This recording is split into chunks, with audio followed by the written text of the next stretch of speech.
Hey everybody, when we talk about narcissistic abuse, we're talking about, of course, emotional child abuse in the context of parental alienation. Well, unfortunately, with the severe cases, I've seen a pattern now over the last nearly half decade, and that's that this emotional abuse, this emotional violence manifests itself into physical symptoms, and specifically 3 areas of their bodies. Asthma, so the lungs; further down, stomach aches, and then below that, constipation. I saw all 3 of those in my cases, and I've seen a pattern now that's clear, which is that when kids are really emotionally drained, abused, they feel under attack, their body puts out physical symptoms. Unfortunately, you can take all these symptoms, go to a doctor, and they're not going to be able to help you at all, because they're just going to go, well, the patient really has these symptoms, and they can't make that diagnosis of child abuse. I wish that they could. So it's up to you in these situations is to inform the doctors. You can go in there and talk to all the doctors that your your alienated child or children go to. Talk to them and explain to them your concerns. I did that as well. And in my situation, I also had to deal with Munchausen syndrome by proxy. But I knew that these doctors really couldn't help at all. And yeah, some of them can, but largely these doctors are clueless and helpless in our situations because it's such a complex form of child abuse.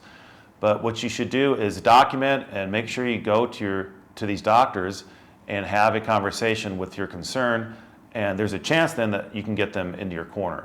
But it's such a sad form of child abuse, and it's wicked because, again, it's not just one area, it's their brain. Well, if it's their brain, it goes all the way through their body, and it can give symptoms like slouched shoulders because of them being constantly browbeat and being put down. And again, the stomach aches and constant constipation, and asthma is very common. I read that first in the book Divorce Poison by Dr. Richard Warshak, and he brought that up, and that was a light bulb moment because that was exactly what was going on with my son at the time.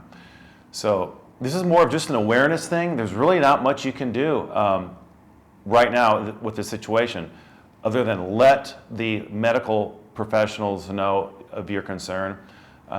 If your child is in counseling, let them know as well, and just spend as much time with your child or children. Get them out of that household any way you can by exercising your visitation. And long term, the prognosis, I think, is good as long as you stay in your children's lives. But there's really no solution on this. This is more of an awareness.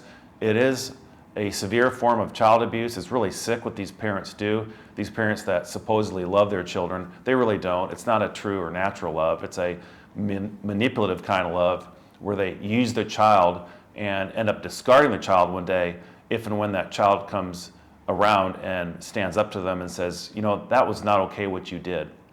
So remember, the 3 areas of emotional child abuse that manifests itself in physical symptoms: it's asthma, stomach aches, and constipation. Thanks for watching.